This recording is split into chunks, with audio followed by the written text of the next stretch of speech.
By the 1890s, Philip D. Armour had built a meatpacking and commodities empire by controlling every aspect of his business. In 1893, a syndicate of rival speculators saw a chance to break him by cornering the wheat market, leaving him with no place to store his massive purchases. This is the first-hand account of the industrial battle that followed. That is the city we are walking into, a city where men fought wars over storage space and freight cars, and where a corner in wheat could ruin a millionaire in a week.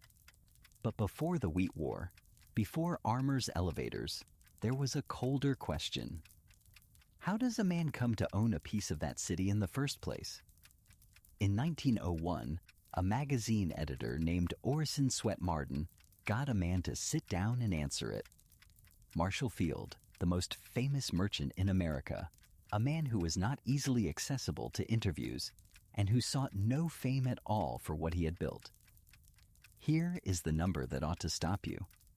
In 1856, before he went west, Field's employer offered him a quarter interest in a going business. A quarter. Ownership at 21 years old. He turned it down. Years later, the same man wrote to Chicago and raised the offer to a third interest. A third of the whole concern, free, if he would come back east. He turned that down too. To remain a clerk in a mud town of 84,000 people that no one could yet promise would amount to anything. Marden removed his own questions from the transcript wherever he could, so that what remains is one voice, a man who arrived with nothing but, in his own accounting, health and ambition, and what he believed to be sound principles. This is not a history lesson. This is Marshall Field's own ledger, read aloud in his own words. Arc 1. The Rocks of Conway. Conway, Massachusetts, 1830. That is where I start. And I want you to see the ground, because the ground explains everything after it. My father's farm lies among the rocks and hills of that section. It is not very fertile. That is not a complaint. That is a fact of the ground, the way a price is a fact of a market. All the people are poor in those days. Not some. All. Poverty is not a scandal in Conway. It is the weather. Every family knows what every other family has, because it is the same nothing. My father is a man of good judgment. That is the word I use for him, and I mean it exactly. Judgment. He makes a success out of the farming business on land that gives nothing away, and a man who can do that has a mind I would hire. My mother is of a more intellectual bent. Both of my parents are anxious that their boys should amount to something in life. Their interest and their care help me. I put that on the record first, before anything I did myself. Understand what I have and what I do not have. I have but few books, scarcely any to speak of. There is not much time for literature on that hillside, but such books as we have, I make use of. All of them. That is the whole of my library and the whole of my method. You use what is in the house. Now the money. This is the part I want understood, because everything that comes later in Chicago is only this same arithmetic on a larger sheet.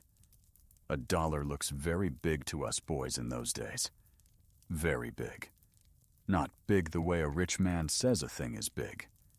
Big the way a stone is heavy when you must carry it. And because we have difficult labor in earning it, we do not quickly spend it. That is the sentence. Read it again. The difficulty of the earning is what makes the holding possible. I am naturally of a saving disposition. I had to be. Those are saving times. It is not virtue in me. It is the market I was born into. But a habit formed by necessity spends just as well as a habit formed by choice. And here is the thing I decide up there, among the rocks, before I know one thing about trade. I am determined not to remain poor. Determined. Not hopeful. Not willing. Determined.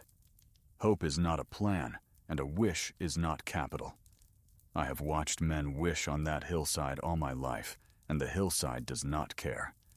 I have a leaning toward business, and I take up with it as early as possible.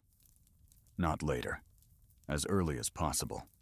I do not wait to be old enough to be respectable at it. I attend the common and the high schools at home. Not long. Indeed, I cannot say that I have much of any public school education at all, and I have no college training whatever. I am 17 years of age when I leave home, 17. And of course I have not the time to study closely after that, because a man who is earning cannot also be reading. So that is my entire outfit at the start. No books, no college, no capital, a father's judgment, a mother's care, a saving disposition beaten into me by hard times, and one fixed decision about my own poverty. Everything else I have to buy, and the only currency I have to buy it with is 4 years of my life in another man's store.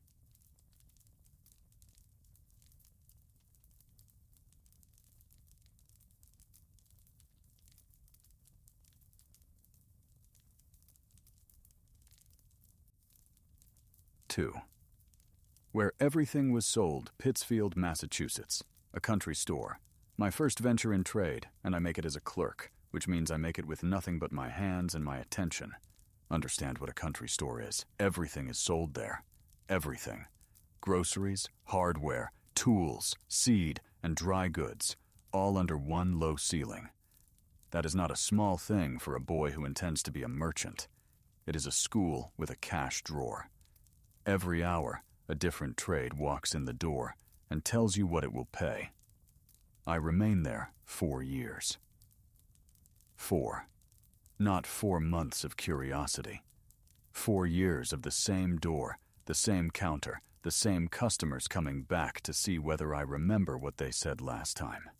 And there I pick up my first knowledge of business. All of it. Not from a book, from the floor. Now here is what I did that made those 4 years valuable, and it is 2 things only, and neither of them is clever. I saved my earnings, and I attended strictly to business. Strictly. That word carries the freight. Not mostly. Not when convenient. Strictly. There is no third thing. Every young man wants the secret, and this is the secret, and it disappoints him, so he goes looking for another one. I have watched that happen for 40 years. A clerk's wages are small. Mine are small. But a small wage saved is capital, and a large wage spent is nothing at all. And the man who understands that at 17 has an advantage over men twice his age. So I keep it, week after week. And while I keep it, I am learning the thing that cannot be bought, what people buy, and why, and what they will forgive, and what they will not. They will forgive a high price. They will forgive an empty shelf, once. They will not forgive being made a fool of over a yard of cloth. I am also learning the thing that made me later, and I will say it plainly here, because it starts in that country store and not in Chicago. Every purchaser must be enabled to feel secure. Enabled. Not told. Not promised. Enabled. Made secure by the terms of the thing itself, so that the customer does not have to trust me, because he does not have to. 4 years of that. I am always interested in the commercial side of life. To this I bend my energies, and through the whole of it, one sentence sits in my head and never moves. I always thought I would be a merchant, not a farmer with judgment like my father, not a scholar like my mother's turn of mind. A merchant. And then, before I go west, my employer calls me in and makes me an offer that would end this story right there.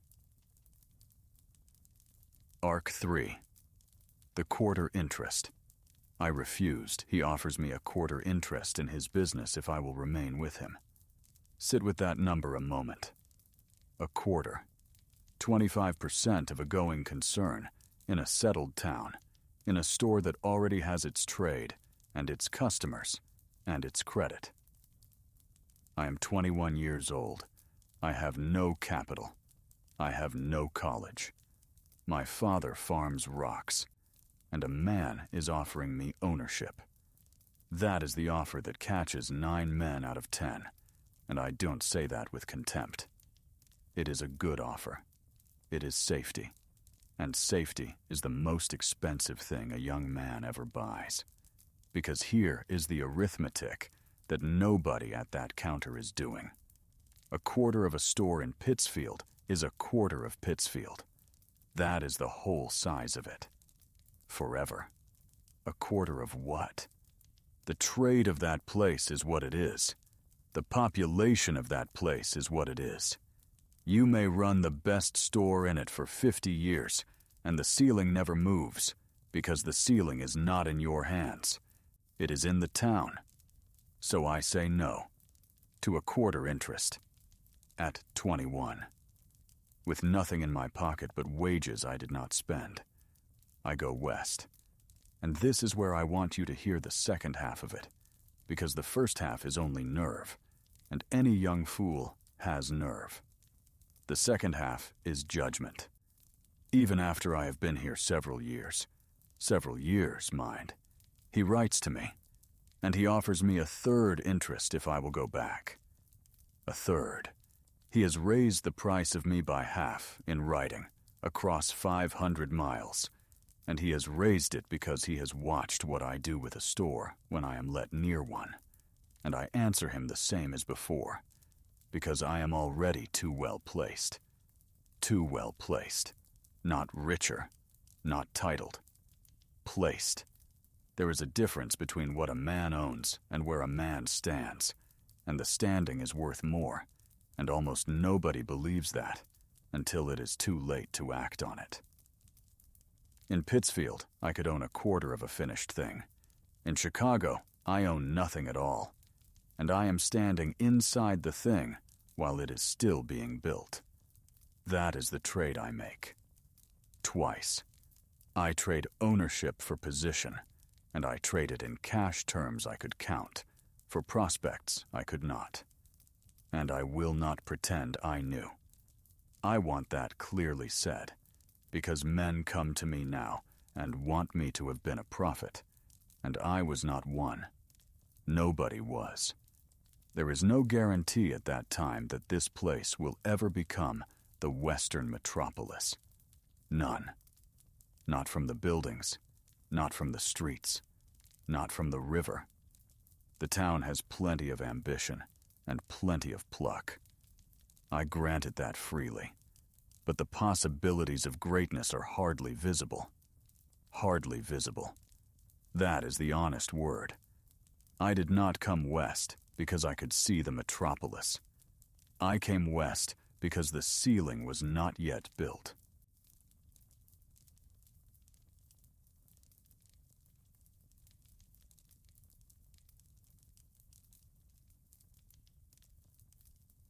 Arc 4. South Water Street, 1856. Chicago, 1856.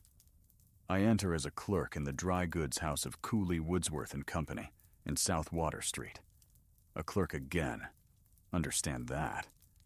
I have already been offered a quarter of a business, and I walk into this city and take a clerk's desk in another man's house. Now, the city. When Chicago is organized in 1837, 2 years after I am born on that farm in Massachusetts, the place holds a little more than 4,000 people. 4,000. A village on a swamp with a river in it. When I arrive in 1856, fully equipped for a mercantile career as I believe myself to be, the population has grown to a little more than 84,000. Do the sum. 4,000 to 84,000 in 19 years. 20 times over, in less than the span of a man's youth. That is not a town growing. That is a market being created underneath your feet while you stand in it. And a market being created needs merchants faster than it can produce them. I am asked sometimes what my equipments for success were when I started as a clerk here, and I answer it in 7 words, because there were only 7 words worth: health and ambition, and what I believe to be sound principles. That is the entire inventory.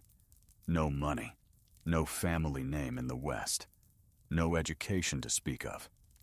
Health, because the work is physical and long, and nobody promotes a sick clerk. Ambition, because the work does not reward a man who merely completes it. And sound principles, because in a boom town, every man around you is being tempted every single day, and most of them lose. And here I find something that a young man in Massachusetts could not have found at any price. In a growing town, no one has to wait for promotion. Nobody. There is no line of gray men ahead of you holding their places until they die. Good business qualities are promptly discovered. Promptly. Because the house needs them tomorrow morning, not in 10 years, and a partner who fails to see them will be beaten by the house across the street that does. And men are pushed forward rapidly. Pushed. That is the word. In that town, the current is carrying you if you are worth carrying. So the same young man, with the same habits, saving his earnings, attending strictly to business, is worth 4 times more here than there. Not because he improved, because the ground changed. That is the whole of my judgment at 21, and it is the only original thing I ever did. I did not pick a business. I picked a place. The place does the compounding. After 4 years, 4 years again, the same span I gave Pittsfield, in 1860, I am made a partner. Arc 5, Cash Basis Partner. 18. 8 years out of my father's house, and my name is inside the firm. Now, I will tell you how the house is run, because a partnership is not a reward. It is a liability you have volunteered for, a cash basis. That is the rule, and it is the rule that half the men in that street cannot make themselves keep. Because credit is the sweetest thing in a boom. Credit lets you show a bigger book than you have earned. Credit makes a poor year look like a good one. Right up to the morning, it does not. I have seen the panics come through that town. I have watched houses with fine trade and fine names go down inside a week, and not one of them went down because the goods were wrong. They went down because the money was owed. A cash basis is not caution. Call it what it is. It is the only thing that lets a man be at his own counter on the far side of a panic, buying, while better-looking men are selling everything they have. And the second rule, which is the one people remember me for: every purchaser must be enabled to feel secure. Enabled. I said it of the country store at Pittsfield, and I mean it larger here. The purchaser is to be made secure by the terms of the house, not by his own good luck in having found an honest clerk. One price. Goods as described. And if the thing is wrong, the house eats it. That is not charity. That is the cheapest advertising ever purchased by any merchant in America. Because a woman who has been made secure at my counter does not come back to me once. She comes back for 30 years, and she brings the town with her. That is the whole of the corner I ever cornered. Now, 1865. There is a partial reorganization of the firm, and after that, the house consists of 3 men: Mr. Leiter, Mr. Palmer, and myself. Field, Palmer, and Leiter. 3 names, 1 door, and a city that has just come out of a war with money in it, and nowhere yet to spend it.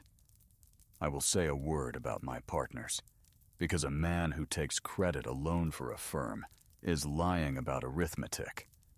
Mr. Palmer knows the retail trade and the street value of a location better than any man then living in Chicago. Mr. Leiter is a man of accounts. Give him the books, and the books will tell the truth, and there is no talent in a growing city more valuable and less admired than that one.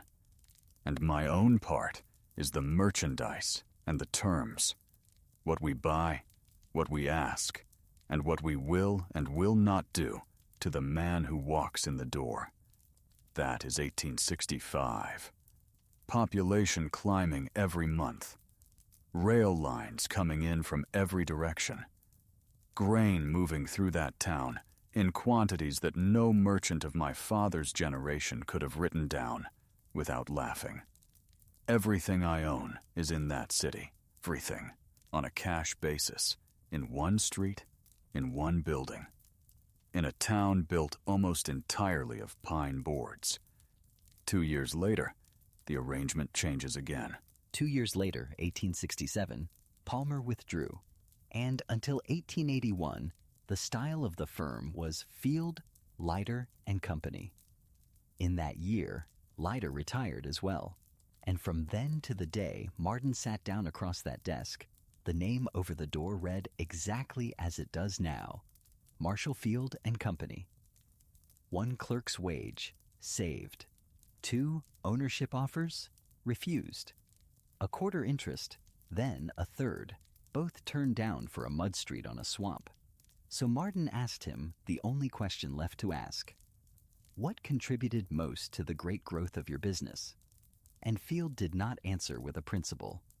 He said that to answer that question would be to review the condition of the West from the time Chicago began until the fire.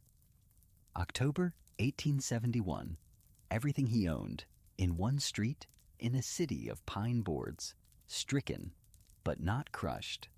Part 2 of the Marshall Field ledger opens in the ash of 1871. Before we go into the ash, understand what the man was measuring when he answered that question. He did not say the fire made him. He said the West made him, and that the fire was simply the bill the West presented, one night in October, for the privilege of building on it. Arc 5, the ash and the barn. Chicago is a city of pine boards. Every man in the trade knows it, and no man says it out loud. The sidewalks are wood. The blocks are wood. The whole thing is kindling laid out in a grid. Then the wind comes off the prairie and the thing goes up.